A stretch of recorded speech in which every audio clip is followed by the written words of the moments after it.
கல்வி எல்லாம் கற்று முயர் ஞான கலை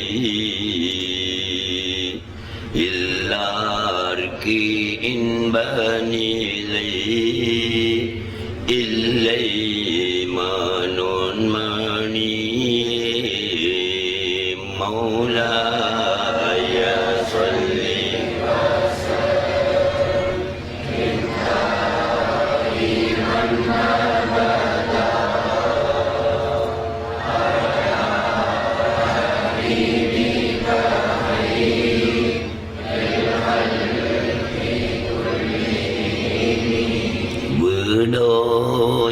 தேகம் வீழுமிடந்தான் வீதிகளோ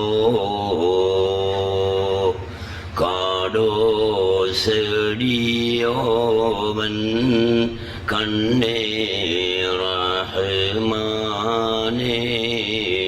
மௌலா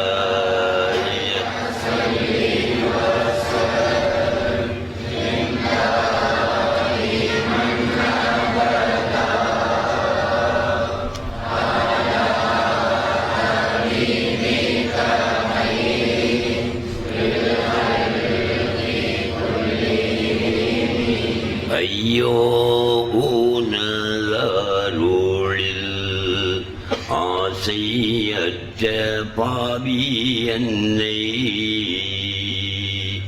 கையை கொடுத்தணைப்பாய்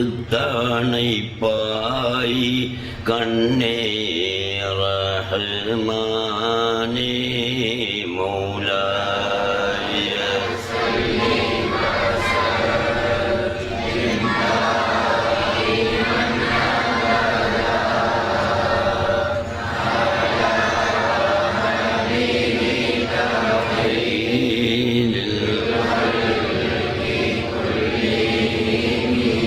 ஐயோவனை போலும் மாப்பெரும் பாவியும் வகிலத்திலங்குமிலையே அநியாயம் அநியாயம் என்பெரும் பாதகம் யார் பாலெடுத்தோதுவேன் மையான கன்னியர் வலைக்குள் அகப்பட்ட மாபாவி தீபாவியான் மஹ்பூப சுபஹானியானவுமை நாடாத மடமை குடிகொண்ட பாவி பொய்யான வாழ்வதனை மெய்யாக நம்பி உன் பொன்னடி மறந்த பாவி பொல்லார்கள் நேசமே அல்லாது நல்லோர் புறக்கணித்திட்ட பாவி நையுமோர் பொய்யுலக நாகியே யுமதடிமை நாயினும் கடையாவனோ நற்குணம் குடிகொண்ட பாதுஷாவான குருநாதன் முஹித்தீனே الحمد لله حمدا كثيرا طيبا مباركا فيه كما يحب ربنا ويرضى اللهم صل وسلم على رسولك سيدنا وحبيبنا وشفيعنا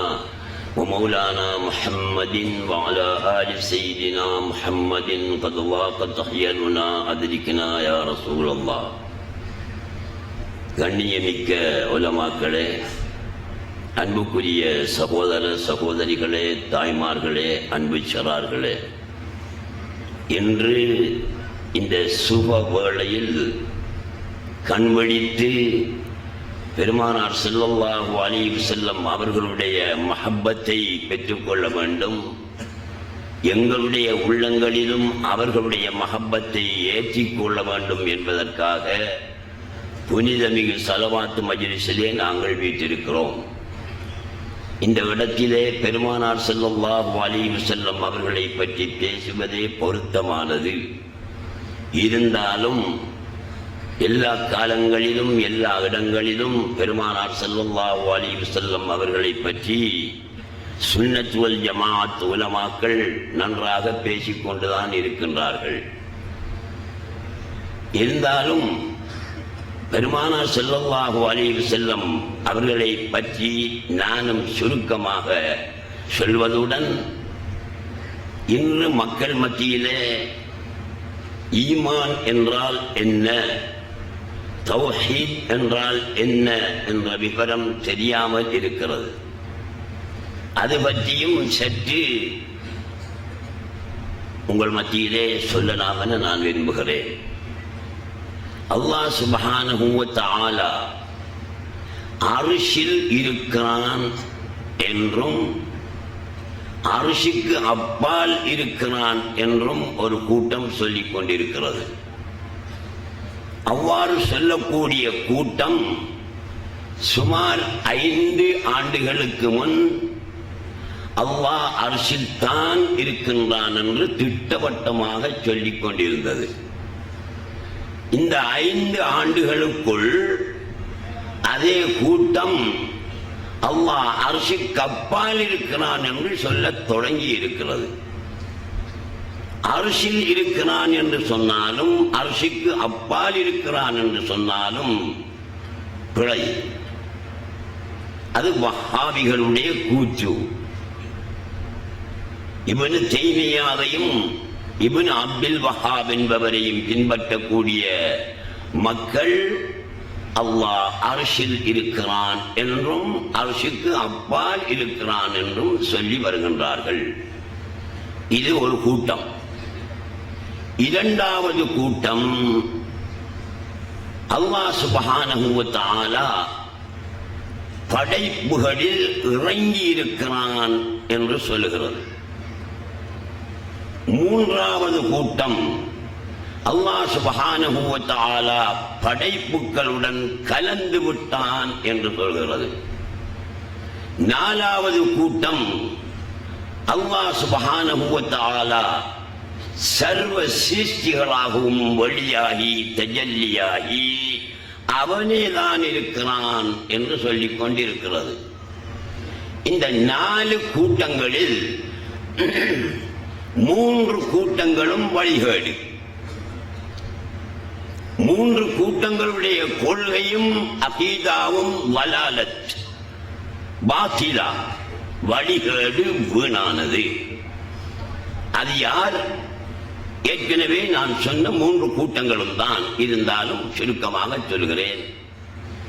அல்லாஹ் சுப்ஹானஹு வ தஆலா அர்ஷில் இருக்கிறான் என்று சொல்லக்கூடியவர்களை உலகத்து அறிஞர்கள் அனைவரும் வஹாபிகள் என்றும் முஜஸ்ஸிமாக்கள் ஷடவாதிகள் என்றும் சொல்கிறார்கள். சுன்னத் வல் ஜமாஅத் மக்கள், உலமாக்கள், இமாம்கள் சொல்வதுதான் சரி. அல்லாஹ் சுப்ஹானஹு வ தஆலா அர்ஷில் இருக்கிறான் என்ற கொள்கை சரியில்லை. குர்ஆன் சொல்லக்கூடிய தத்துவத்துக்கும் பெருமானார் ஸல்லல்லாஹு அலைஹி வஸல்லம் அவர்கள் சொல்லக்கூடிய தத்துவத்துக்கும் முரணானது இந்த கொள்கை.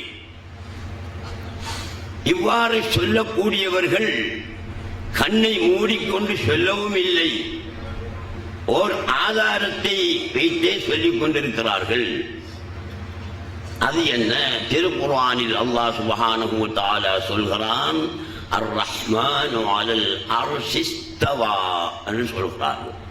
சொல்லியுள்ளான் அர் ரஹ்மான், ரஹ்மான் அலல் அர்ஷி, அர்ஷின் மீது, இஸ்தவா சமமாக இருக்கிறான், சரி சமமாக இருக்கிறான் என்று ஒரு ஆயத்து வருகிறது திருக்குர்ஆனிலே. இந்த ஆயத்தை ஆதாரமாக வைத்தும் இன்னும் பல இடங்களிலே சும்ம ஸ்தவா அலல் அர்ஷ் சும்ம ஸ்தவா அலல் அர்ஷ் என்று வருகின்றது. அர்ஷிலே சமமாக இருந்தான் என்று வருகிறது. அதாவது ஜலச என்ற சொல்லுக்கும் இஸ்தவா என்ற சொல்லுக்கும் இடையிலே வித்தியாசம் உண்டு. ஜலச என்றால் அமர்ந்தான், உட்கார்ந்தான் என்ற அர்த்தம். எப்படி உட்கார்ந்தாலும் சரி. உதாரணமாக ஜலச அப்துல்லா அலல் குர்சி, அப்துல்லா என்பவர் கதிரையின் மீது அமர்ந்தார் என்றால் அந்த சொல் தருகின்ற ஆழமான கருத்து என்னவென்றால், கதிரையில் அவர் இருந்தால் கதிரையில கொஞ்சமாவது இடம் இருக்கலாம், அல்லது கதிரையை விட அவர் பெரியவராயிருப்பதனால கதிரையிலிருந்து அவருடைய உடல் வழிந்து வெளியே கிடக்கலாம். அதற்குத்தான் ஜலச என்ற சொல்லை பாவிப்பது. ஜலச அப்துல்லா அலல் குர்சி என்றால் அப்துல்லா கதிரையில் இருந்தார், சரி சமமாக இருக்கல்ல. அவர் கதிரையில் மிச்சம் இருந்தது அல்லது கதிரையை விட்டும் அவருடைய உடல் வெளியே கண்டது என்ற அர்த்தத்துக்கு பாதிக்கலாம்.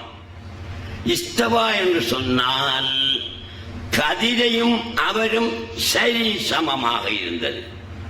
கதிரையில இடம் மிஞ்சையும் இல்லை, அவருடைய உடல்ல ஒரு அங்குலம் கூட வெளியே போகவும் இல்லை, சரி சமமாக இருந்தது என்ற கருத்து. இந்த வஹாபிகள் இப்னு தைமியாவை பின்பற்றுகின்றவர்கள் என்ன சொல்கிறார்கள்? அல்லாஹ் சுப்ஹானஹு வ தஆலா அர்ஷ் என்ற கதிரையிலே சரி சமமாக இருந்தான். அவனுடைய உடல்ல கொஞ்சம் வெளியே போகவும் இல்லை, கதிரையில் ஒரு சின்ன இடம் கூட காலியாக இருக்கவும் இல்லை, சரி சமமாக இருந்தான் என்று சொல்கிறார்கள். இது பிழை என்று இமாம்கள் சுன்னத்துல் ஜமாஅத் உலமாக்கள் எல்லாம் சொல்கிறார்கள். காரணம் என்ன? பல காரணங்களை காட்டுகிறார்கள். அந்த காரணங்களை எல்லாம் விளக்கமாக இருந்தாலும் சுருக்கமாக நாங்கள் எழுதி ஒரு சின்ன பிரசுரம் வெளியிட்டிருக்கிறோம். அந்த பிரசுரத்தை நீங்கள் நன்றாக பட்டு பார்த்தால் உண்மை விளங்கும். ஆகவே அல்லாஹ் அர்ஷில் இருக்கிறான் என்பது பிழை என்பதை ஒரு சில காரணங்கள் கொண்டு நாங்கள் நிரூபிக்கின்றோம். பிழை என்று சொல்கிறோம். அதில் ஒன்று, அல்லாஹ் அர்ஷிலே இருக்கிறான் என்று சொன்னால் அல்லாஹ்வுக்கு குறித்த ஓர் இடம் அவசியம், குறித்த ஒரு திசை அவசியம். இந்த இரண்டும் அல்லாஹ்வுக்கு கிடையாது. அல்லாஹ் இருக்கிறதுக்கு இடம் தேவையில்லை, திசை தேவையில்லை. வலது திசையில் இருக்கிறான், இடது திசையில் இருக்கிறான், மேல் திசையில் இருக்கிறான், கீழ் திசையில் இருக்கிறான் என்று சொன்னால் அவனுக்கு ஒரு திசையை சரிபடுத்த வேண்டிய நிலைமை ஏற்படுகிறது. இது பிழை. ஓர் இடத்தை சரிபடுத்த வேண்டிய நிலைமை ஏற்படுகிறது. இது பிழை. ஏன் பிழை? ஒரு திசை உண்டு என்று சொல்வதும் ஓர் இடம் ஒன்று என்று சொல்வதும் சீர்ச்சிக்குத்தான். அல்லாஹ்வுடைய படைப்புக்குத்தான் திசை இடம் என்பது. அல்லாஹ்வுக்கு திசையும் இல்லை, இடமும் இல்லை.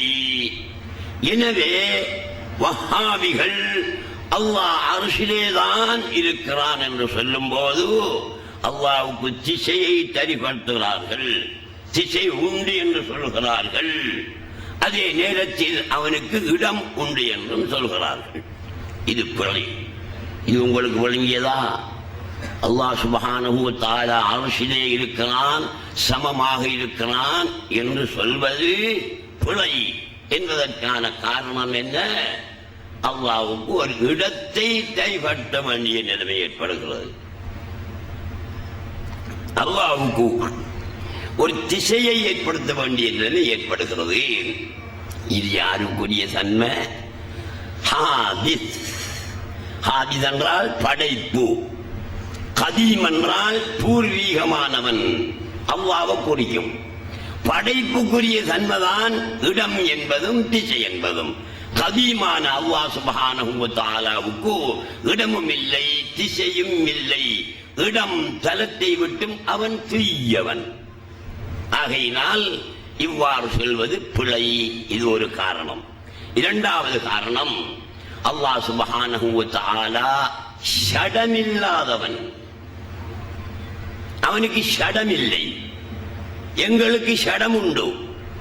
மனிதர்களுக்கோ அல்லது அவன் படைத்த சிருஷ்டிகளுக்கோ ஷடம் உண்டு, உடல் உண்டு. அதைத்தான் ஷடம் என்று சொல்கிறார்கள். அல்லாஹ் சுப்ஹானஹு வ தஆலாவுக்கு ஷடம் இல்லை. இவர்களுடைய கூற்றின்படி, வஹாபிகள் சொல்கின்ற கருத்தின்படி, அல்லாஹ் அர்ஷிலே இருக்கிறான் என்றால் ஷடமில்லாத ஒன்று அர்ஷிலேயோ கதிரையிலேயோ இருக்க முடியாது. ஷடமுள்ள ஒன்றுதான் கதிரையிலேயோ அரிசியிலேயோ மேசையிலேயோ பாயிலேயோ இருக்க முடியும். இரண்டாவது காரணத்தினாலும் வஹாபிகள் சொல்வது பிழை என்பது தெளிவாகிவிட்டது. மூணாவது, ஒருவர் அமர்ந்திருப்பதாயிருந்தால் அந்த இடம் அவரை விட பெருசாரிக்கணும். நான் இந்த கதிரையிலே அமர்ந்திருப்பதாயிருந்தால் என்னை விட கதிரை பெருசாரிக்க வேணும். அப்படியானால் அல்லாஹ் சுப்ஹானஹு வ தஆலா அர்ஷிலே அமர்ந்துள்ளான் என்றால் அவனை விட அல்லாஹ் அர்ஷ் பெரிதென்றாகிவிடும். அல்லாஹ்வை விட சிருஷ்டி பெரிதாக முடியாது என்ற கருத்து இங்கே விளங்குகிறது. அடுத்தது, وَيَحْمِلُ عَرْشَ رَبِّكَ يَوْمَئِذٍ فَوْقَهُمْ ثَمَانِيَةٌ وَيَحْمِلُ عَرْشَ رَبِّكَ يَوْمَئِذٍ فَوْقَهُمْ ثَمَانِيَةٌ. அல்லாஹ்வுடைய அர்ஷிலே அது ஒரு கதிரை போல என்று நீங்க வச்சுக்கிட்டு பாருங்களேன், அப்பதானே விளங்கும். அல்லாஹ் அர்ஷில் இருக்கிறான் என்றால் அல்லாஹ் சுப்ஹானஹு வ தஆலா திருக்குர்ஆனிலே ஒரு இடத்திலே சொல்கிறான், وَيَحْمِلُ عَرْشَ رَبِّكَ فَوْقَهُمْ يَوْمَئِذٍ ثَمَانِيَةٌ. 8 மலக்குகள் சேர்ந்து அர்ஷை தூக்குகிறார்களாம். அல்லாஹ் குர்ஆன்ல சொல்கிறான், 8 மலக்குகள் சேர்ந்து கதிரைய அல்லது அரிச தூக்குவார்கள் என்றால் அவர்கள் தூக்குற நேரத்தில் அங்க அல்லாஹ் எங்க இருப்பான்? இந்த கதிரையெல்லாம் இருக்கணும், அந்த அரிசிதான் இருக்கணும்.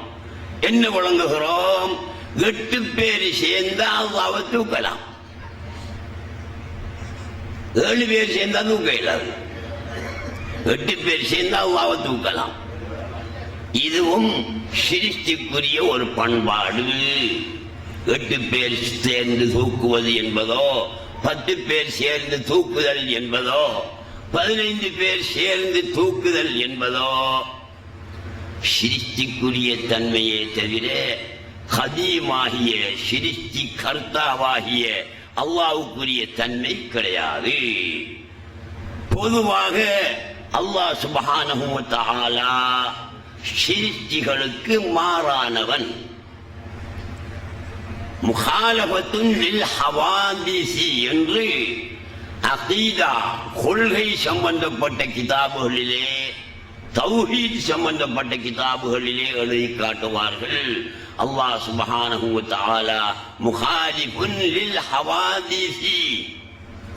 ஹவாதிஸ் என்றால் மக்லூக், சிருஷ்டிகளுக்கு அவன் மாறானவன், வேறானவன் அல்ல, மாறானவன், சிருஷ்டிகளை போன்றவன் அல்ல என்பது அகீதா, சுன்னத்துல் ஜமாஅத் மக்களுடைய அகீதா. இதெல்லாம் சிருஷ்டிக்குரிய தன்மைகளில் ஏதாவது ஒரு தன்மை அல்லாஹ்வுக்கு இருக்கிறது என்று ஒருவன் சொன்னால் அவன் காபிராகி விட்டான், சந்தேகமே கிடையாது.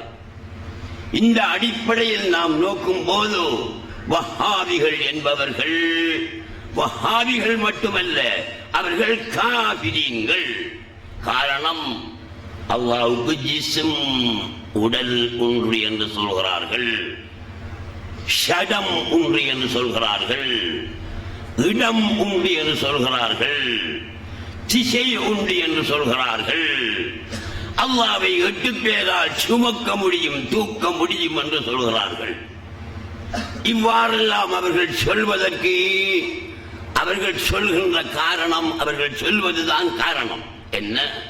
அல்லாஹ் அர்ஷிலே இருக்கிறான் என்று சொல்லும் போது இந்த பிரச்சனைகள், இந்த ஆட்சேபனைகள் நிறைய வருகின்றன. ஆகவே இவர்களுடைய கூற்று முற்றிலும் அகீதாவுக்கு, அபுல் ஹசன் அல் அஷாரி அவர்களுடைய அகீதாவுக்கு முற்றிலும் முரணானது என்பது எங்களுக்கு விளங்குகிறது. அடுத்ததாக, அரிசி என்பது படைப்பு, அல்லாஹ் படிச்ச ஒன்று. அல்லாஹ் அரிசிலே இருக்கிறான் என்றால் அரிசை படைக்கு முன் எதிலே இருந்தான்? அரிசி அவன் படைச்ச ஒரு சாமான் தான். அவனை போல படைக்காமல் பூர்வீகமானது அல்ல. அல் அரிஷு ஹாதிஸுன், அல்லாஹு கதீமுன். அல்லாஹ் பூர்வீகமானவன், அவனுக்கு ஆரம்பம் இல்லை, முடிவில்லை, அவனை யாரும் படைக்கவும் இல்லை, அவன் எதிலிருந்தும் வரையும் இல்லை. ஆகையினால அவன் கதீமானவன். அர்ஷி ஹாதிஸ், கதீமானவனை ஹாதிஸான அர்ஷி சுமக்குமா? அல்லது மலக்குகள் ஹாதிஸ், அவர்களும் கதீம் அல்ல, பூர்வீகமானவர்கள் அல்ல. மலக்குகளால் கதீமான ஒருவனை சுமக்க முடியுமா? முடியாது. ஆகையினால் வஹாபிகள் அல்லாஹ் அர்ஷில் தான் இருக்கிறான் என்பது முற்றிலும் பிழை.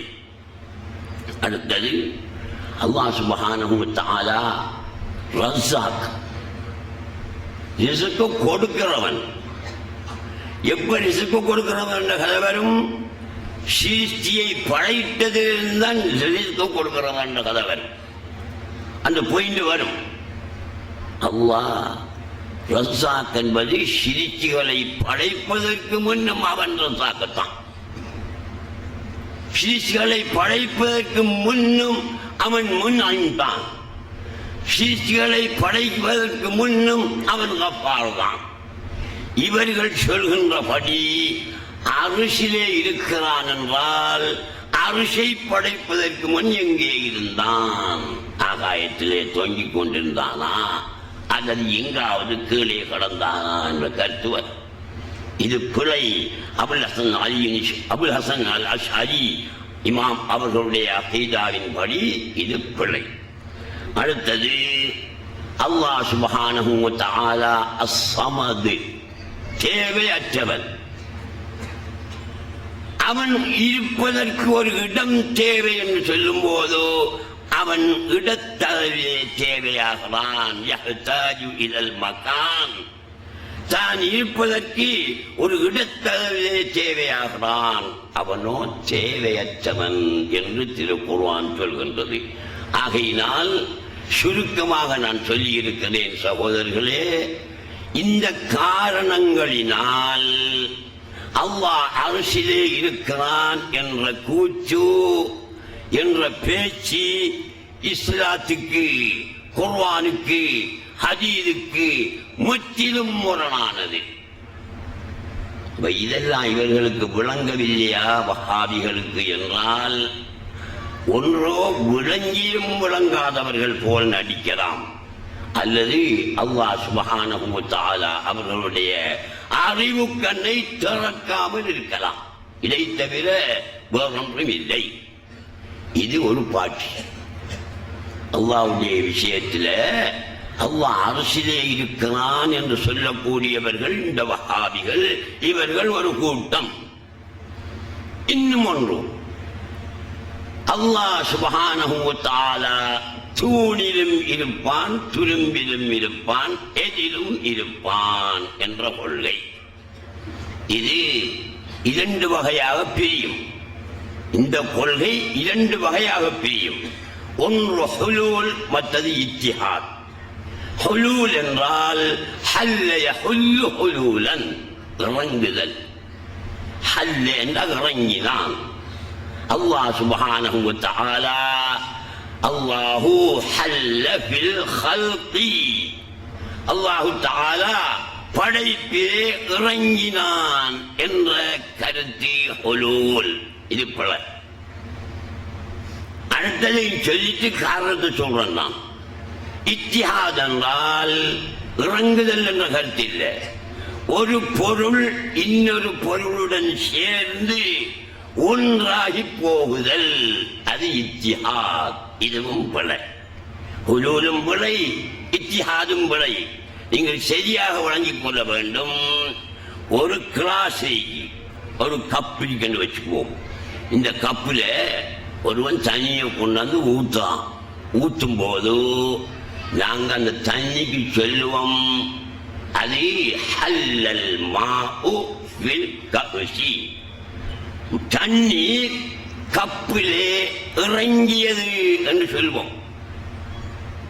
எத்தனை பொருள் வேணும்? 2 வேணும்.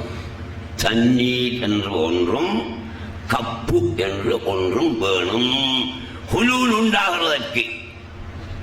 ஹல்லல் மாஉ ஃபில் கஃப் என்பது போல, அல்லது ஒரு வண்டு பறந்து வந்து ஒரு பூவிலே அமர்வது போல. இதுக்கும் எத்தனை வேணும்? 2 வேணும். வண்டும் வேணும், பூவும் வேணும், நீரும் வேணும், கப்பும் வேணும். ஹுலூலுக்கும் இத்திஹாதுக்கும் 2 இல்லை. ஆகையினால் ஹுலூலும் பிழை, இத்திஹாதும் பிழை என்று நாங்கள் சொல்லுவோம். அல்லாஹ் சுப்ஹானஹு வ தஆலா எந்த ஒரு சிருஷ்டியையும் வந்து இறங்கவும் இல்லை, சிருஷ்டியுடன் சேர்ந்து கலந்து போகவும் இல்லை. சீனி எடுப்போம், தண்ணி ஒன்று, சீனி ஒன்று. அது வேறொரு பொருள், இது வேறொரு பொருள். இந்த சீனியை தண்ணிக்குள்ள போட்டு கரைச்சி விட்டா சீனி இல்லை, தன்தான் இருக்கும். ஆனால் இனிப்பு தண்ணி என்ற பெயரை பெறும். ஏற்கனவே தண்ணீர் என்ற பெயரில் இருந்தது, சீனியை கரைத்த பின் இனிப்பு தண்ணி என்ற பெயர் வந்துடும். ஒன்றா போச்சு. இதுவும் பிழை.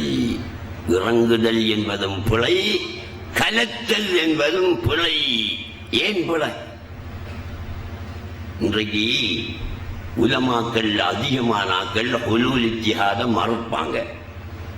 அதே போல வஹ்தத்துல் வஜூதையும் மறுப்பார்கள். ஹுலூல் இத்திஹாதை நீங்க மறுக்கிறதுக்கு என்ன காரணம் என்று கேட்டா வேறு காரணம் சொல்லிக்க தெரியாது. காரணம் சொல்ல மாட்டாங்க. நாங்கள் காரணம் சொல்லலாம். அவங்க என்ன சொல்லுவாங்க? இமாம்கள் கிதாபுகள் எழுதியிருக்கிறார்கள் ஹுலூல் பிழை, இத்திஹாதும் பிழை என்று எழுதியிருக்கிறார்கள். அதனால நாங்கள் அவ்வாறு சொல்கிறோம் என்று தான் சொல்வார்கள். அதுக்குரிய காரணம் விளக்கம் சொல்ல மாட்டார்கள். இதுக்குரிய காரணத்தை நான் சொல்கிறேன். நீர் கப்பு, தண்ணீர் கப்பு, தண்ணீர் கப்பிலே இறங்கியது என்பதை நாங்கள் பிள்ளைங்கிறோம், ஹுலூல் பிள்ளைங்கிறோம். காரணம் என்ன? 2 வேணும் என்று சொல்றோம்.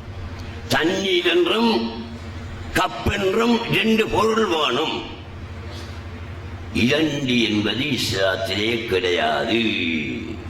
இந்த தண்ணிலையும் கப்பிலையும் கதீமது ஹாதிதது, 2மே ஹாதிஸ்தான், கதீம் இல்லை. 2 என்று வரும்போது உள்ளது ஒன்று, வஜூத் ஒன்றுதான். அது வஜூத் 2 அல்ல.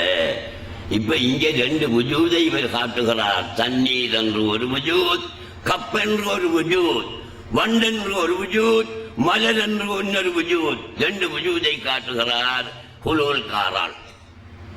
இத்திஹாதுக்காரால் சொல்வார். அவரும் 2 வஜூதை காட்டுவார். ஒன்று தண்ணி, மற்றது சீனி. சீனி வேற, தண்ணி வேற, 2ம் கலந்து ஒன்றா போயிட்டவா. அவர் 2ஐயும் தான் காட்டுவார். அங்க 2 இல்ல, 2 வஜூத் இல்ல, வஜூத் ஒன்றுதான். ஆகவே ஹுலூலும் பிழை, இத்திஹாதும் பிழை. அரசிலே இருக்கிறான் என்பதும் பிழை. அப்படி என்றால் என்ன சரி என்று ஒரு கேள்வி வரும்.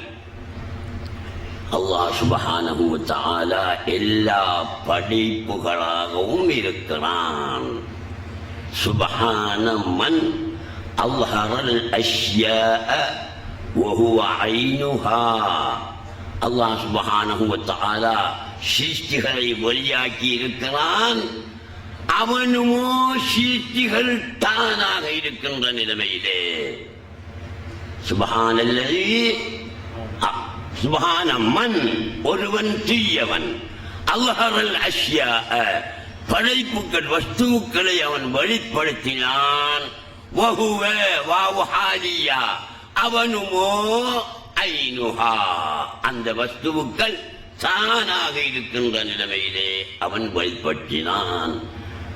அதுக்கு நாங்க ஒரு விளக்கம் சொல்றோம். என்ன என்றால் நாங்க சொல்லல, இந்த வஹதத்துல் வஜூத் சொல்றாக்கள் சொல்றாங்க. அல்லாஹ் சுப்ஹானஹு வ தஆலா எந்த வஸ்துவையும் படைக்கிறதுக்கு முன்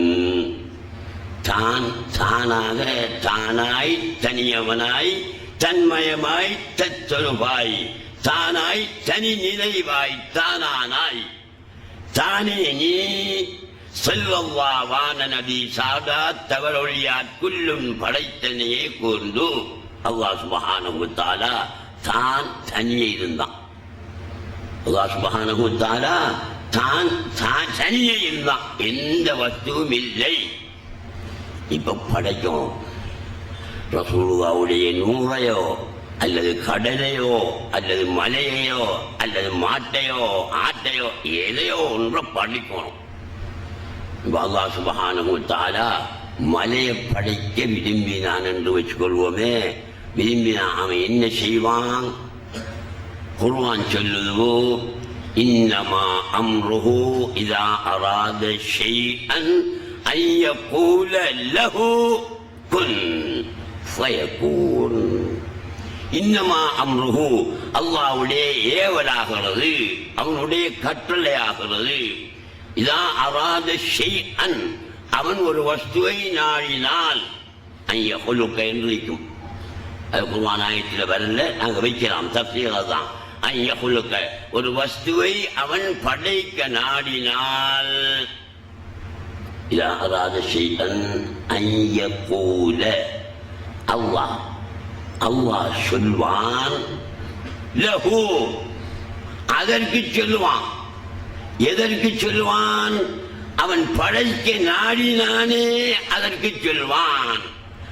குன் ஆகு என்று சொல்வான். ஃபயகூன் அது உடனே ஆகும். அவன் படைக்கல, மலையை படைக்கல.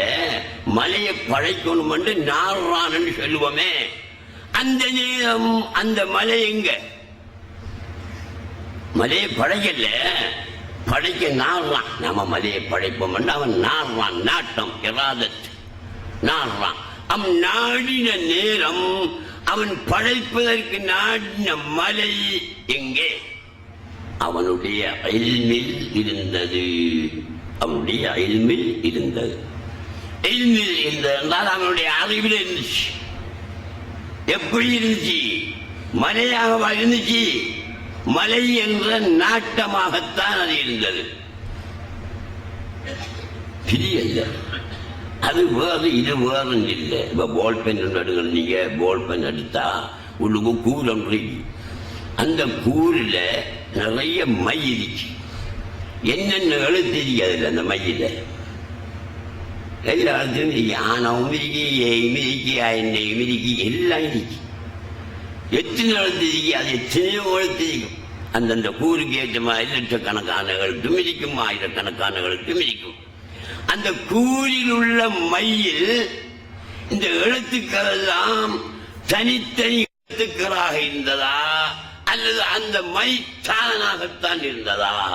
அந்த மை தானாகத்தான் இருந்ததே தவிர எழுத்துக்களாக இருக்கவில்லை. அதே மாதிரி அல்லாஹ் சுப்ஹானஹு வ தஆலாவுடைய இல்மிலே மலை இருந்தது, கடல் இருந்தது, ஆடு இருந்தது, மாடு இருந்தது, மனிதன் இருந்தான். இப்படி எத்தனையோ கோடானு கோடி படைப்புகள் அவனுடைய இல்மில் இருந்தது.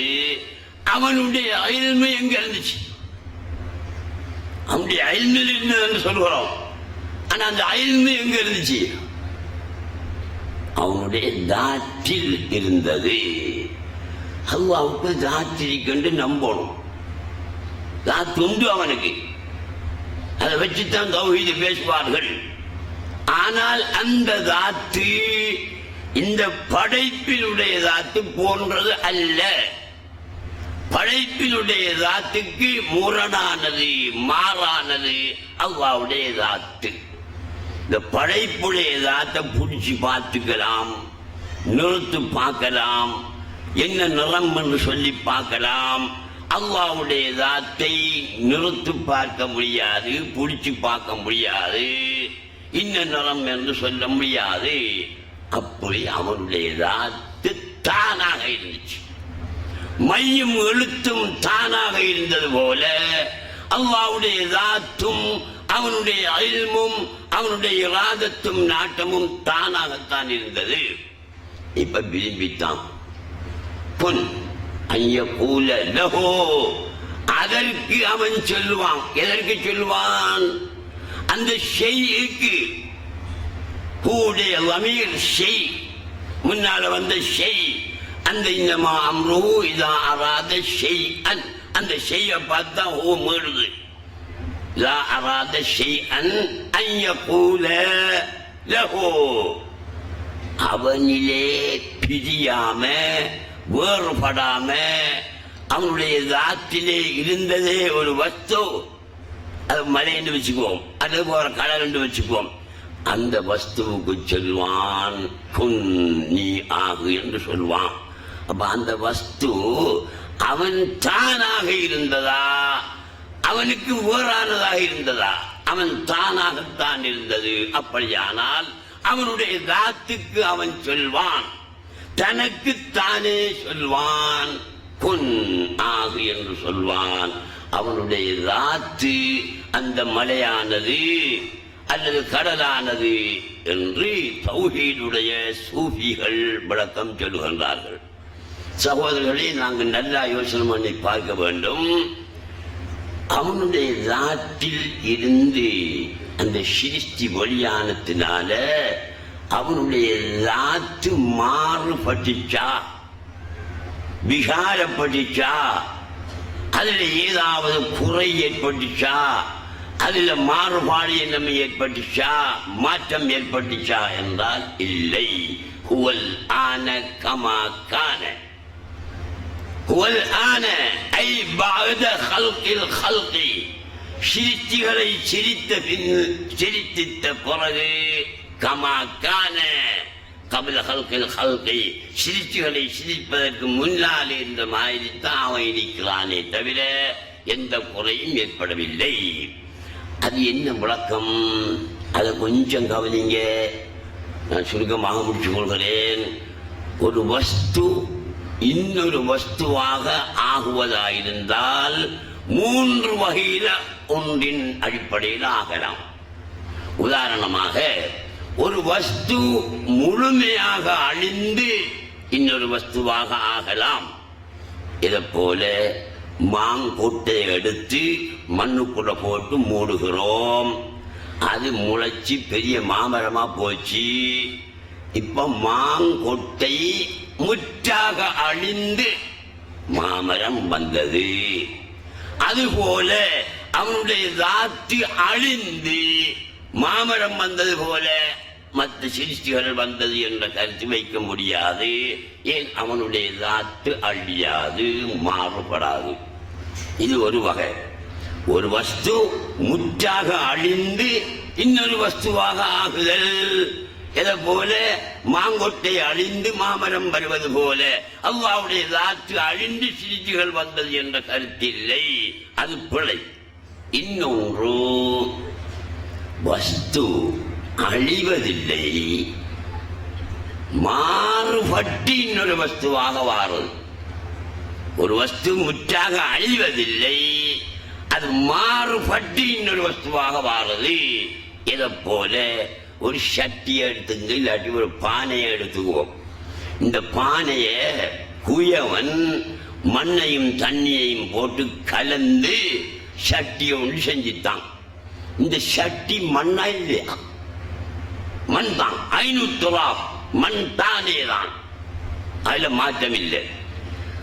மண் முற்றாக அழிந்து சட்டியானதா அல்லது மண் விகாரப்பட்டு மாற்றமடைந்து சட்டியானதா? மாற்றமடைந்து விகாரப்பட்டு சட்டியானதே தவிர மண் முற்றாக மாங்கொட்டு அழிந்தது போல மண் முற்றாக அழிந்து சட்டியாக வரவில்லை. சட்டியில் இருக்கிற மண் தான். சட்டியில எந்த இடத்தை தொட்டாலும் நீங்க மண்ணைத்தான் தொடங்கின்னு அர்த்தம். இது ஒரு வகை. இதை நாங்கள் ஏற்றுக்கொள்ள மாட்டோம். இது கொள்கை பிழை. அல்லாஹ்வுடைய தாத்து அழிந்து சிருஷ்டியாக வரவும் இல்லை, அது மாறுபட்டு சிருஷ்டியாக வரவும் இல்லை. ஆன கமாக்கான எப்படி இருந்தான் அப்படித்தான் இப்பவும் இருக்கிறான்.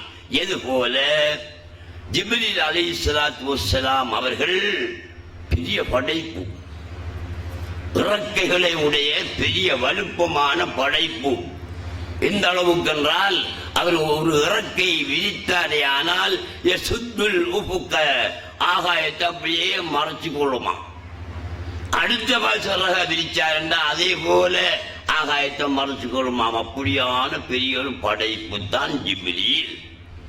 ஜிப்ரீல் அலைஹிஸ்ஸலாத்து வஸ்ஸலாம் ரசூலுல்லாஹி ஸல்லல்லாஹு அலைஹி வஸல்லம் அவர்களிடத்தில் வஹீ கொண்டு வர நேரத்தில் அதிகமாக திஹ்யத்துல் கல்பி என்ற சஹாபியுடைய உருவத்தில்தான் வருவார்.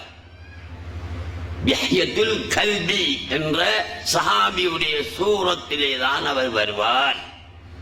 இருந்தாங்களுக்கு தெரியாதே, இருக்கிறார்களுக்கு திஹ்யத்துல் கல்பியை தெரியும், அவர் சஹாபியங்களும் தெரியும். அவருடைய உருவத்தில் ஜிப்ரீல் வந்தா இவர் ஜிப்ரீல் தானா திஹ்யத்துல் கல்பியா என்று இருப்பவர்களுக்கு தெரியுமா? அவர் தெரியாது. அப்ப திஹ்யத்துல் கல்பி வாராராக்கும் தான் சிந்திப்பாங்க. அப்படி ஜிப்ரீல் வரக்குள்ள சபையில திஹ்யத்துல் கல்பி இருக்க மாட்டாரு. இந்த இவர்களால் கண்டுபிடிச்சுக்கிற கஷ்டமா போயிடும், பிரச்சனையா போயிடும். திஹ்யத்துல் கல்பியோட சூரத்தில் வருவார். ஒரு நாள் ஒரு சூரத்தில் வந்தாரு. எப்படி சூரத்து? அந்த ஹதீஸ் நீண்ட ஹதீஸ், நேரம் எடுக்கும், குறிப்பா சொல்கிறேன். நபியுல்லாஹி ஸல்லல்லாஹு அலைஹி வஸல்லம் சஹாபாக்களுக்கு உபதேசம் செய்து கொண்டிருக்கின்ற நேரத்தில் ஒருவர் வந்தாரு. அழகான உடை, நல்ல வெள்ள உடை உடுத்திருந்தாரு. தலைமுடியெல்லாம் நல்ல கருப்பா இருந்துச்சு, தாடி முடியெல்லாம் நல்ல கருப்பா இருந்துச்சு. ரசூலுல்லாஹ்வுடைய பக்கத்துல வந்து உட்கார்ந்து கையை தொடையில வச்சுக்கிட்டு, ஒன்றோ ரசூலுல்லாஹ்வுடைய தொடையில கையை வச்சார் அல்லது தன்னுடைய தொடையில கையை வச்சுக்கிட்டு, அக்பர்னி அனில் ஈமான், அக்பர்னி அனில் இஸ்லாம், அக்பர்னி அனில் இஹ்சான், இப்படி பல கேள்விகள் கேட்கிறாரு. ரசூலுல்லாஹ் ஒன்றுக்கும் பதில் சொல்றாங்க. உடம்பு போயிட்டாரு. சதக்தே சதக்தே சதக்தே என்று கேட்ட கேள்விக்கெல்லாம் ரசூலுல்லாஹ் சொன்ன பதிலுக்கு இவர் சதக்தே என்று சொல்லி போட்டு போயிட்டாரு. ரசூலுல்லாஹ் அவர் போன பிறகு சஹாபாக்கிட்ட கேட்காங்க, ஹல் ததுரூன மனிஷாயில், இப்போ என்னிடத்துல கேள்வி கேட்ட ஆள உங்களுக்கு தெரியுமா என்று கேட்டார். அல்லாஹு ரசூலுஹு ஆலம், எங்களுக்கு தெரியாத நாயகமே. ஏனென்றா அவர் மதீனாவாசியாக இருந்தா அங்கிருந்து சஹாபாக்களுக்கு நிச்சயமா தெரிஞ்சிருக்கணும். ஏன் அங்க இருந்தவங்களுக்கும் மதீனாவாசிகள்.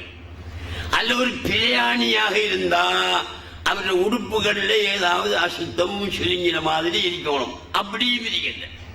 அப்பதான் குளிச்ச ஒருவர் தலையை வாழ்ந்து புதிய உடுப்பு போட்டு கசங்காம அழுக்குப்படாம இருக்கிறது போல அந்த மனுஷனும் வந்தாரு.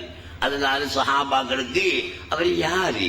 மதீனாவாசியும் இல்லை, வெளியூர்வாசி என்று சொல்றதுக்கும் வாய்ப்பில்லை. அவருடைய உடையில அழுக்கில்லை, சுருங்கல்ல, ஆறு என்ற ஒரு கேள்விக்குறியோடு தான் இருந்தார்கள்.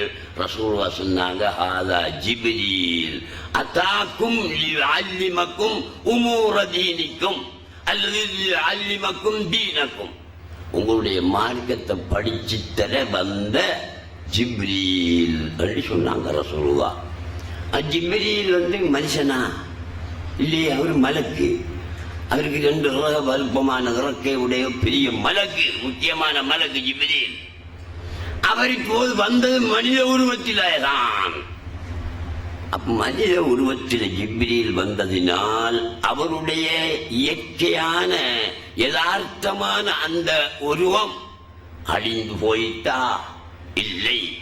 மாறுபட்டு போயிட்டா? இல்லை. அப்படியே அந்த உருவம் இருக்கத்தான் இந்த மனித உருவம் பெற்று ஜிப்ரீல் அலைஹிஸ்ஸலாத்து வஸ்ஸலாம் அவங்க வந்தாங்க. அதனால ஜிப்ரீல் அழிஞ்சு போகவும் இல்லை, மாறுபடையும் இல்லை. இவ்வாறுதான் அல்லாஹ் சுப்ஹானஹு வ தஆலா சிருஷ்டிகளாக வெளியானால் அவன் அழிந்து போனான் என்றோ மாறுபட்டு போனான் என்றோ சொல்ல முடியாது. நாங்க கனவு காண்றோம் தானே, அமெரிக்காவை கனவு காண்றோம், காபத்துல்லாவை கனவு காண்றோம், பெரிய கடலை காணுகிறோம், பெரிய மலையை பார்க்கிறோம் கனவுல. இதெல்லாம் என்ன? எதனுடைய உருவம், எதனுடைய சூரத்து, எதனுடைய ஷக்கில் என்று பார்த்தால் கல்பு, மனதின் தோற்றம்தான் நாங்கள் கனவில் காண்கின்ற சகல வஸ்துவும். கடலை கண்டம், மனதுதான் கடலாக எங்களுக்கு கனவுலகத்திலே தோற்றுகிறது. மனம் என்ன அழிஞ்ச போயிட்டு கல்பு அழிஞ்சே வைத்தா, அல்ல கல்பு மாறுபட்டு விகாரப்பட்டு போயிட்டா? இல்லையே, கனவுலகத்திலே மலையாக இந்த கல்பு நம்மட மனம் காட்சி கொடுத்ததுனால அது மாறுபடவும் இல்லை, அழியவும் இல்லை. அதே மாதிரித்தான் ஒவ்வொரு காட்சிகளும்.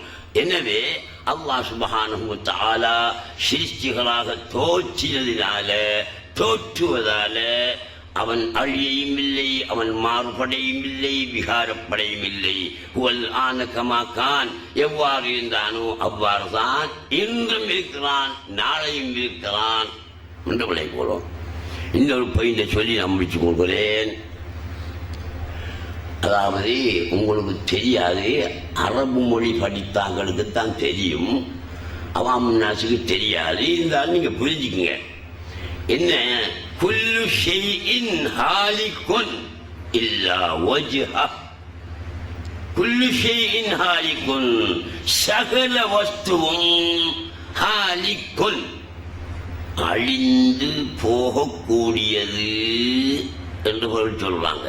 அது போல இஸ்மு ஃபாயில் என்கிற ஒன்று, அம்சி என்ற சொல், அல் ஆன என்ற சொல், கதன் என்ற சொல், இந்த மூன்று சொற்களில் ஏதாவது ஒன்னுடன் சேர்ந்து வந்தால்தான் அது அந்த காலத்தை குறிக்கும். உதாரணமாக ஸெய்துன் வாரிபுன் அம்சி, ஸெய்த் என்பவன் நேற்று அழித்தவன். அம்சி என்று சொல்லு வந்ததினால வாரிபுன் என்கிற இஸ்மும் ஃபாயில் நேற்று என்பதை குறித்து விஷயம் முடிச்சு, நேற்று அடித்தவன்.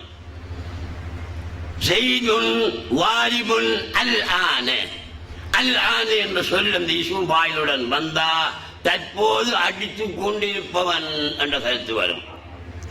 இஸ்முல் ஃபாயில் சாலிஹுன் லில் அஸ்மினத்தி ஸலாஸா, இஸ்மு ஃபாயில் என்பது மூன்று காலம், முக்காலத்துக்கும் பொருத்தமானதாகத்தான் இருக்கும்.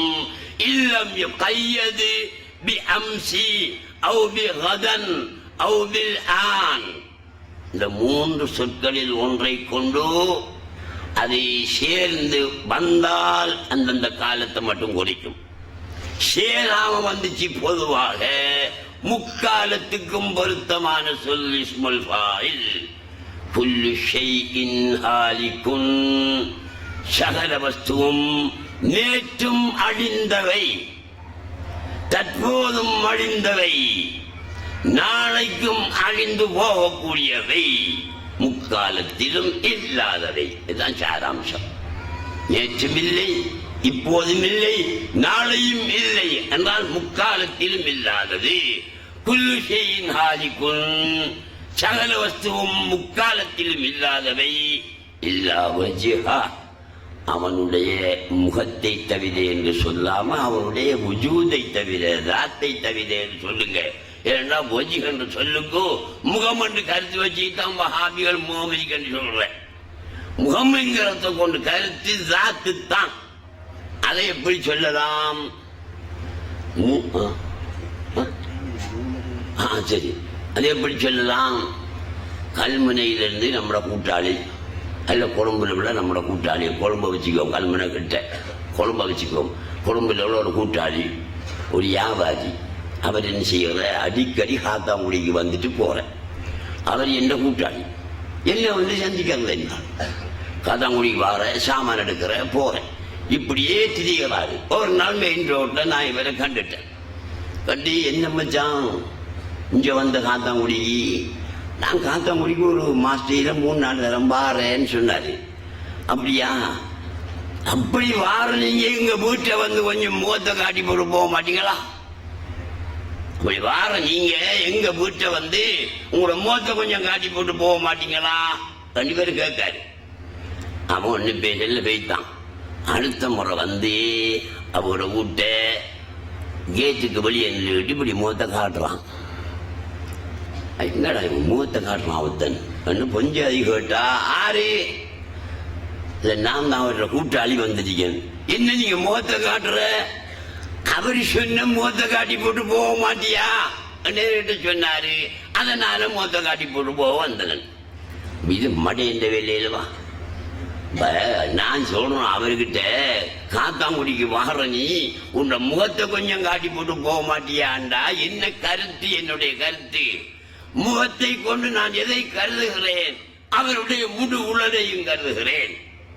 இத்லாகுல் ஜுஸ்இ வ இராதத்துல் குல்லி, ஒரு பகுதியை சொல்லி முழுமையை கருத்திலே கொள்வது ஒரு ஃபசாஹத்தான நடைமுறை, நாகரிகமான நடைமுறை. அந்த நடைமுறையிலே அல்லாஹ் சுப்ஹானஹு வ தஆலா சொல்கிறான், குல்லு ஷைஇன் ஹாலிகுன் இல்லா வஜ்ஹ. அவன்ட முகத்தை தவிர, அவன்ட தாத்தை தவிர, அவனை தவிர, சுருக்கமாக சொன்னால் அவனை தவிர. ஏன் நீங்க சரியா விளைவுகளும் சகோதரர்களே, அஸ்ஸிஃபத்து லா துஃபாரிகுல் மௌசூஃப. சிஃபத் என்பது, அதாவது தன்மை என்பது எதில் நிற்கின்றதோ அதை விட்டும் பிரியாது. உதாரணமாக கொச்சிக்காய் எடுத்துக்குவோம். கொச்சிக்காய், பச்சை மிளகாய், அதை எடுத்துக்குவோம். கொச்சிக்காய், இந்த கொச்சிக்காயில என்னதுக்கு உரப்பிரிச்சு, அதான் சிபத்து. கொச்சிக்காவுடைய சிபத்து உரைப்பு.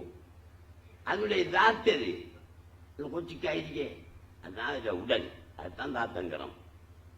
இப்போ நீங்க யோசிங்க, இந்த கொச்சிக்காயில் இருக்கக்கூடிய உரைப்பு, அந்த சிபத்து அந்த தாத்தை விட்டும் வேறாகி வெளியாகி வருமா? வராது. கொச்சிக்காயிலிருந்து உறப்பு எடுக்க இயலாது, கொச்சிக்காயெல்லாம் நிற்கும். அதனால் தான் சூஃபிகள் சொல்கிறார்கள், அஸ்ஸிஃபத்து லா துஃபாரிகுல் மௌசூஃப. கொச்சிக்காவுடைய உடல் தான் மௌசூஃப், அதை உரைக்கிற தன்மைதான் சிவத்து. அஸ்ஸிஃபத்து லா துஃபாரிகுல் மௌசூஃப. மௌசூஃபை ஒரு காலம் பியாது. உப்பு கட்டிருக்கி, அது சீனி கட்டிருக்கி. உப்பு கட்டியில என்னரிக்கும்? கொச்சிக்காயில உரைப்பு இருக்கும். உப்பு கட்டியில என்னரிக்கும்? உவர்ப்பு இருக்கும். உவர்ப்பு என்பதுதான் சிவத்து. அது அந்த இதை விட்டு, உப்பு கட்டியை விட்டு பிரிஞ்சு வராது, இந்த உப்பு கட்டியிலே தான் நிற்கும். இதே போல ஹல்க் என்பது அல்லாஹ்வுடைய சிவத்து, படைத்தல் என்பது அல்லாஹ்வுடைய சிவத்து. அது அவனுடைய தாத்தை விட்டும் அல்லது அவனுடைய வஜூதை விட்டும் ஒரு காலம் பிரிந்து விடாது என்பது பொதுவான ஒரு விதி. அந்த அடிப்படையிலே நாங்கள் அல்லாஹ் சுப்ஹானஹு வ தஆலா சர்வ சிருஷ்டிகளாகவும் தஜல்லியாயிருக்கிறான். எந்த ஒரு சிருஷ்டியை பார்த்தும் இது மட்டும்தான் அல்லாஹ் என்று நாங்கள் சொல்ல முடியாது. உங்களுக்கு ஒரு தோட்டம் பார்த்த கதை ஒன்று உங்களுக்கு நாங்கள் சொல்லியிருக்கோம். ஒருவன் என்ன செய்தானாம், ஒரு பெரியார்கிட்ட போய், பெரியாரே அல்லாஹ்வை பற்றி எனக்கு தெரியா, கொஞ்சம் விளக்கமாக சொல்லித்தாங்க என்று கேட்டான். அந்த பெரியார் சொன்னாரு, நீங்க இப்ப அவசரமா போகணுமா இல்லை ஆறுதலா போகலாமான்னு கேட்டாரு. இல்லைன்னா ஆறுதலா போகலாம், 2 நாள் 4 நாள் நின்று போகலாம், நீங்க அல்லாஹ்வை சொல்லித்தாங்க என்று. அப்ப அவர் சொன்னாரு, பெரி பின்னேரம் என்னோட வா, எனக்கு ஒரு தோட்டம் இருக்கி, அந்த தோட்டத்துக்கு போய் 2 பேரும் பேசிட்டு இருந்து அல்லாஹ்வை பற்றி நான் அவனுக்கு சொல்லித்தான் அப்படின்னு அவரை பின்னேரம் தோட்டத்துக்கு கூட்டிட்டு போனாரு. போய் 2 கதிரையை போட்டு அவர் ஒரு பக்கம் இவர் ஒரு பக்கம் இருந்துகிட்டாரு. அப்ப அந்த தோட்டக்கான அந்த பெரியார் சொல்றாரு இவனை பார்த்து, தம்பி இது என்னன்னு கேட்டு, மாதுளம்பழம் மரம் பிரிக்க, அதை காட்டி இது என்னன்னு கேட்டாரு. அவன் மாதுள மரம் என்றான். ரைட். தென்னை மரத்தை காட்டி இது என்னன்னு கேட்டாரு. தென்னை மரம் என்றான். ரைட்டு. மாமரத்தை காட்டி என்னன்னு கேட்டாரு, மாமரம் என்றான். ரைட்டு. இப்படி அங்குள்ள ஒவ்வொரு மரத்தையும் காட்டி காட்டி இது என்ன இது என்னன்னு கேட்டாரு. அவருடைய பேரை சொன்னான். எல்லாம் முடிஞ்சு தேத்தனையும் குடிச்சு போட்டு நம்ம வாங்க போவோம்ன்றாரு. அப்ப அவன் கேட்டான், அல்லாவை பத்தி சொல்லித்தாரேன்னு சொன்னீங்களா நீங்க? சொல்லித்தரலையே. இல்லையா, நான் சொல்லி தந்துட்டேன். எங்க சொன்னீங்க? இங்க தோட்டத்தில் இருக்கக்கூடிய ஒவ்வொரு மரத்தையும் காட்டி காட்டி இந்த மரம் இந்த மரம் இந்த மரம் தான் சொன்னீங்க, தவிர தோட்டத்தை காட்டலையே எனக்கு.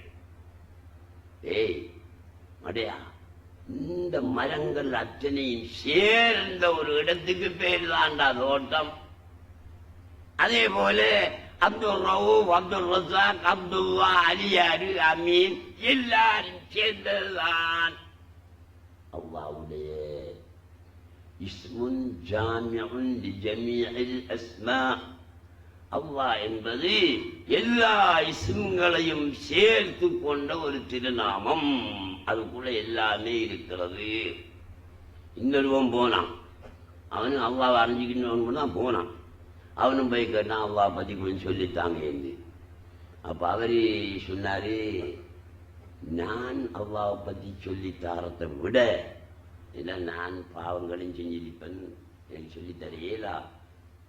நீ ஒரு வேலை செய். என்ன செய்யணும்? கடற்கரைக்கு போ. கரையில நின்றுகிட்டு கடலில் வாழக்கூடிய மீன்களே வாருங்கள் என்று சொல்லும். எல்லாம் வராட்டி ஒரு மீன் தானே வராதா? வரும்.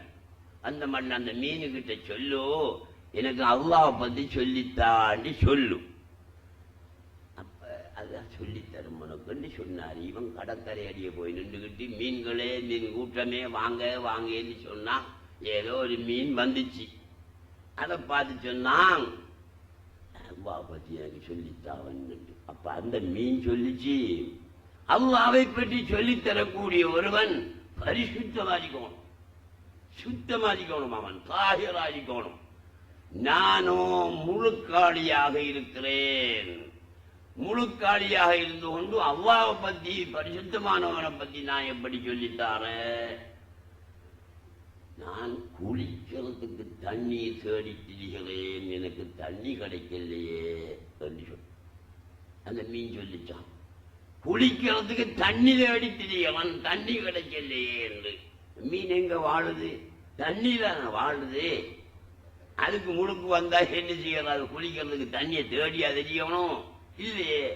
அப்ப அது தண்ணியை காணல, தண்ணியை தந்தேடி தெரியுது. தண்ணி என்று ஒரு சாமானே அதை அதனால் அடையவும் முடியாது. தண்ணி என்று ஒரு சாமா இல்லை. நீங்க பார்க்கிறது அத்தனையுமே அல்லாஹ் சுப்ஹானஹு வ தஆலாவுடைய தஜல்லியாத்துக்கள்.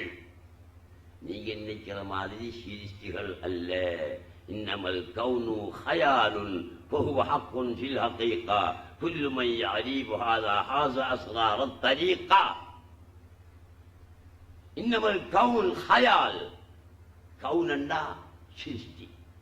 சிருஷ்டிகள் அனைத்தும் ஹயால். ஹயால் என்றா என்ன? கற்பனையா? கற்பனை இல்லை. ஹயாலங்கிறதுக்கு தாரீஃபில் தெரியுமா? வரை விளக்கணும். குல்லு மா யுரா வலா யூஜது ஃபில் ஹாரிஜி ஃபஹுவ ஹயால். குல்லு மா யுரா, பார்க்கலாம், காணப்படுமே அத்தகையது, பார்க்கலாம். வலா யூஜது ஃபில் ஹாரிஜ், பார்க்கக்கூடிய பொருளாக வெளியில் அது இருக்காது, அது ஹயால் என்கிறார். அதான் தாரீஃப், அவருடைய தாரீஃப். உதாரணமாக கஸ்ஸராம், கானல் நீரை போல. கானல் நீர் இந்த பாலமனத்தில் ரோட்ல போகக்குள்ள ரோட்ல நடுவ தண்ணி ஓடுற மாதிரி தெரியும். என்னடா தண்ணி தெரியுதுன்னு நாம போனா போக தண்ணி போயிட்டே இருக்கும். அப்ப எங்கட கண்ணுக்கு தண்ணீராக தெரியுது கானல் நீர். கானல் நீர் என்ற ஒரு சாமான் கிடையாது, கண்ணுக்கு தெரியும். அதனால் தான் அவர் சொல்கிறார், குல்லு மா யுரா, பார்க்கப்படலாம், பார்க்கலாம். வழியில நீ பார்க்கிற பொருளாக அது இருக்காதே, அது ஹயால்ங்கிறார். நாங்க தண்ணி போல செய்யுதுன்னு போட்டு கேத்தல தூக்கிட்டு போகலாமா தண்ணி எடுக்கிறதுக்கு? ஏதாவது தண்ணி வராது, தண்ணி இல்லைங்க. உனக்கு தெரிகிறது பகும். அதான் பகுமங்கிறது பேதமை. பகம் என்றால் பேதமை. அங்க ஒரு சாமானும் இல்லை, உனக்கு தெரியுது, தெரியக்கூடிய சாமானா இல்லை. உனக்கு தெரியுதோ மனுஷனா தெரியுது, மாடா தெரியுது, ஆடா தெரியுது, ஓலியா தெரியுது, மூக்கா தெரியுது, அப்படி ஒன்றே கிடையாது. அல்லாஹ்தான் தஜல்லியாகி இருக்கிறான் என்பது கருத்து. எனவே அன்புள்ள சோதர்களே, இதை கொஞ்சம் விளங்குறது கஷ்டம் போறான் இருக்கும். ஆனா பலசரம் கேட்கணும். பல பாயிண்டுகள் இருக்கு, பல ஆதாரங்கள் இருக்கு, பல குர்ஆன் வசனங்கள் இருக்கு. அதெல்லாம் சொல்லிக் கொண்டு கேளுமா? இந்த நேரத்தில் முடியாது. ஒவ்வொரு வசனமாக சொல்லி அதுக்குரிய விளக்கங்களை நாங்கள் சொல்லிட்டு வர நேரத்தில் நாளடைவில் எங்களுக்கு என்ன செய்யும் புரிந்துவோம். இந்த காத்தாங்குடியில 1979 இந்த தௌஹீத இந்த வஹ்தத்துல் ஞானத்தை நான் சொன்னதானே. இப்ப எத்தனை வருஷமாச்சு? 35-40 வருஷமா போச்சு. ஏறத்தாழ ஒரு 10 பேராவது வஹ்தத்துல் வஜூத் இதுதான் என்று பிள்ளைங்க நாக்கள் இருக்காங்க. எங்களோட வாப்பாவுடைய காலத்தில் வாப்பாட்ட ஓய்நாக்கள் பலர். அதில் ஆசிரியர் அதிபராக இருந்தவர். அவருக்கு இங்கிலீஷ், தமிழ், அரபு எல்லாம் தெரிஞ்சவர். அவர் வாப்பாட்ட ஓய்ச்சிக்கவங்களும் ஒரு நாள் பூரான் கொண்டு வந்துடு. அலிமு பூரான் பருகிறன்னு சொல்லியிருக்காரு. பூரானா அது செருப்படுத்திட்டு வாங்க அடிப்போம். அப்போ அவர் செருப்பை கொண்டே கொடுத்துருக்காரு வாப்பா கிட்ட. வாப்பா செருப்பை வாங்கி கையில் எடுத்துக்கிட்டு, நீ ஹக்குக்கு வேறானவன் அல்ல. அப்ப சொன்ன மந்திரம், நீ ஹக்குக்கு, ஹக்குன்னு அல்லாவுக்கு வேறானவன் அல்ல. அவன் தான் உன்னுடைய கோலத்திலே வந்திருக்கிறான். ஆனால் இந்த கோலத்தில் நாம் வந்த அடி என்று சொன்னவனும் அவன் தான். வலிக்குல்லி சூரத்தின் ஹுக்குமுன், ஒவ்வொரு சூரத்துக்கும் ஒவ்வொரு ஹுக்கும் இருக்கட்டி சொன்னவன் அவன் தான். தீயந்தா அவனுடைய வெளிப்பாடுதான், மூத்திரம் அவனுடைய வெளிப்பாடுதான். ஆனா மூத்திரம் நதி சொன்னும் தீ நதி சொன்னும் சொன்னவனுங்க அவன் தான். சொல்ல கேட்கத்தான் வேணும். ஒருவர் போனாரு, அந்த ஞானிகிட்ட கேட்டாரு, ஞானியே கடவுளை பத்தி சொல்லித்தாடாண்டு. எல்லாம் கடவுள் போடாண்டாரு. எல்லாம் கடவுளா? என்ன கதடா இது? எப்படி வரும்? எல்லாம் கடவுள் தான், போ, நீயும் கடவுள் தான், நானும் கடவுள் தான், போன்றாரு. சரி, கேட்டுக்கிட்டு இவன் வரக்குள்ள யோசிச்சான், என்ன இவன் சொன்ன தத்துவம் ஒன்றும் புரியுது. அங்க பார்த்தா ஆனே ஒன்று வருது. ஓ, இப்ப அவர் சொன்ன தத்துவம் என்ன? எல்லாம் கடவுள்னு தானே சொன்னேன். அப்ப ஆனையும் கடவுள் தானே. அப்ப கடவுள் கடவுளை மிதிக்கலையா? இல்லையே. நாம நடுவில் படுப்போம் ரோட்ல. கடவுள் கடவுளை மிதிச்சாருண்டா ஐயா சொன்ன தத்துவம் போல. மிதிக்காம கடந்து போனாருண்டா ஐயா சொன்ன தத்துவம் சரி. இவன் குறுக்கால படுத்தான். படுக்கக்குள்ள யானை பாகன் இருக்கானே, யானைக்கு மேல யானை ஓட்டி யானை பாகன். அவன் சொன்னான், ஏய் ஆனவர் எழும்படான்டான்.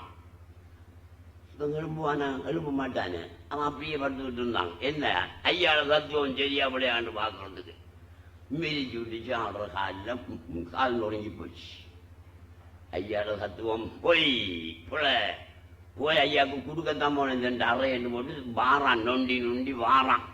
வந்தா, என்னடா ஐயா, ஐயா என்ன ஐயா நீங்க சொன்ன எல்லாமே கடவுள் நீங்களே. அப்ப கடவுள் கடவுளையா மிதிச்சேன்? நானும் கடவுள் தான். அப்படி என்றா கடவுள் கடவுளை மிதிச்சு சாக வைக்கலையா? இது என்ன வேதனைப்படுத்தலையா? ஆஹா, நான் உன்னோட சொன்னேன், நீ நான் கடவுள் என்றா சொன்னேன்? இல்லையே, எல்லாம் கடவுள் தான் நான் சொன்னேன். ஆனைக்கு மேல இருந்தான ஒத்தன், அவன் யாரு? அவனும் கடவுள் தானே. அவன் உனக்கு என்ன சொன்னான்? ஆனை வருது விலகிடான்டான். ஏன் நீ கேட்கல? அதனால சரியத்துங்கிறது அதுதான்.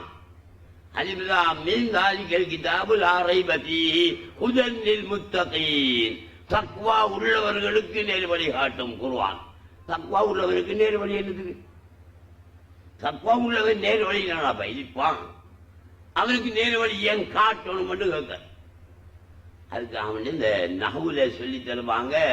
லாம் சைரூரத்து என்று ஒன்று இருக்கு.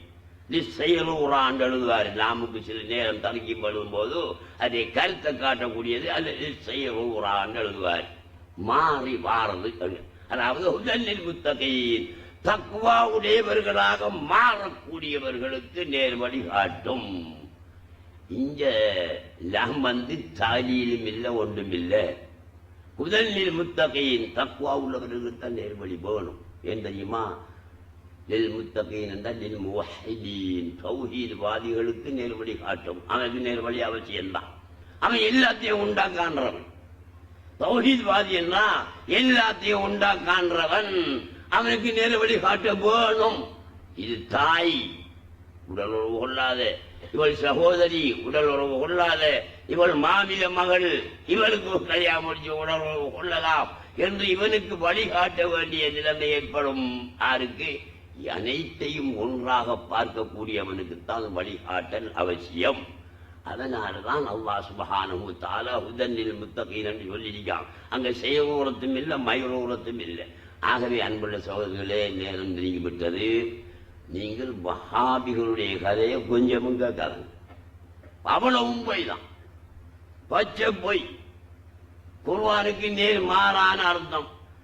முந்த நாள் ஒரு புத்தகம் ஒன்று வழியா எழுதி நரகத்துக்கு அழைத்து செல்லும் சுபஹான மௌலத் என்ற ஒரு புத்தகம். 52 பக்கம் 53 பக்கம். கல்முனை பிள்ளைகள் என்னிடம் போயிட்டு ஓடி வந்தாங்க. இந்த பாருங்க இப்படி எழுதிக்காங்க, ஒரு மறுப்பொண்டு எழுதித்தாங்க என்று.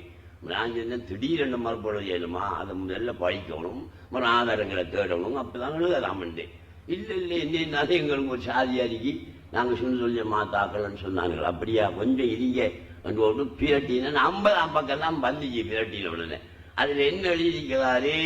செல்லு பினாமி ஹிஜ்மாமி அலா ஷபியல் அனாமி ஹபீபி முஹையில் இலாமி. எப்படி மொழிபெயர்த்திருக்கான் தெரியுமா? செத்து போன எலும்புகளை உயிர்ப்பிக்க கூடிய பெருமானே நபியே. அதான் முஹம்மது ஸல்லல்லாஹு அலைஹி வஸல்லம் செத்து போனதையெல்லாம் உயிர்ப்பிக்க கூடிய ஆள் என்று நாங்க கூப்பிடுறோமா? அப்படி கூப்பிடக்கூடாதான், சிறுக்கை ஏற்படுத்துமா மட்டும் காட்டுவாங்க. அங்க அப்படி இல்லை. ஹபீபி முஹையில் இலாமி, செத்து போன எலும்புகளை எல்லாம் ஹயாத்தாக்க கூடியவரின் ஹபீபே, ஹயாத்தாக்கக்கூடிய அல்லாவின் ஹபீபே என்றுதான் அங்க வருது. சின்ன ஒரு நோட்டீஸ் மட்டும் என்ன எழுதினான், எழுதி கூட்டம் கல்முனையில முண்டை கொடுங்கடான்னு போட்டு அதில் எழுதினன். இதுக்கு நீ பதில் தந்தால், நான் செய்தது மொழிபெயர்த்தது தவறுதான் என்று நீ பதில் தந்தால் நானும் தொடர்ந்து உன்னுடைய மற்ற கேள்விகளுக்கெல்லாம் பதில் தருவேன், இல்லாவிட்டால் இதோட நிறுத்திக் கொள்வேன் என்று அந்த நோட்ஸிலே நான் அடிச்சிருக்கேன். இந்த பள்ளியில கொடுத்தாங்க அந்த நோட்ஸி, நீங்க பார்த்துருப்பீங்க. கல்முனையிலேயும் கொடுத்தாங்க, இதுவரையும் பதில் வரல. ஆகையினால வஹாபிகளுடைய பின்னால நீங்க போகக்கூடாது. அவுலியாக்களை நம்பணும், மதுஹபை நம்பணும். அகைதாவில் அபுல் ஹசன் அல் அஷாரி அவங்களுடைய அல் வஜூத் ஐனுல் மௌஜூத், இதுதான் அபுல் ஹசன் அல் அஷாரியுடைய கொள்கை. அபுல் ஹசன் அல் அஷாரியுடைய கொள்கையை பின்பற்றி நடக்கணும் என்று சொல்றாங்க இவங்க. அபுல் ஹசன் அல் அஷாரியுடைய கொள்கை அல் வஜூத் ஐனுல் மௌஜூத் என்பதா, அல் வஜூத் கைருல் மௌஜூத் என்பதா என்கிறது இவர்களுக்கு தெரியாமல் இருக்கு. அல் வஜூத் ஐனுல் மௌஜூத் தான், சிரித்து சிரித்து கர்த்தா தானே தான் என்கிறது அவங்களோட கொள்கை. ஆகினால் அந்த கொள்கையில நாங்க போகணும் சகோதரர்களே. அடுத்ததாக நம்முடைய பள்ளிவாசல் பற்றி ஒரு வார்த்தை மட்டும் சொல்ல விரும்புகிறேன். நம்முடைய பள்ளிவாசல் வரைக்கும் 17 கோடி ரூபாய் செலவு போயிருக்கு. எல்லாம் முடிஞ்சு மனாராவில் கை வைக்கக்கூடிய கட்டம் இருக்கிறது. ஆகினால மனாராவுக்கு மட்டும் 80 லட்சம் ரூபாய் நமக்கு தேவை. இது நம்முடைய சுன்னத்துல் ஜமாஅத் தளம், ஞான தளம். இங்கிருந்தான் ஞானம் பிறந்து போகின்றது. ஆகவே நம்மால் முடிந்த அளவு நீங்க கொடுக்கறீங்க தான். இந்த 17 கோடி ரூபாய் நீங்க கொடுத்ததுதான். ஒரு வஹாபிகிட்ட இருந்து 1% நாங்க காசு எடுக்கல. வஹாபி தந்தாலும் நாங்க எடுக்க போறையும் இல்லை. ஆகையினால நீங்க உங்களை இதுகளை பாராமல், கஷ்டங்களை கவனிக்காம இந்த மனாராக அவசரமாக கட்டி எழுப்புவதற்கு உங்களால் முடிஞ்சதுகளை கொடுத்து உதவி செய்ய வேணும் என்று கேட்டு தொடர்ந்து ஸலவாத் மஜ்லிஸ் நடைபெறும். அஸ்ஸலாமு அலைக்கும் வரஹ்மத்துல்லாஹி வபரகாத்துஹு.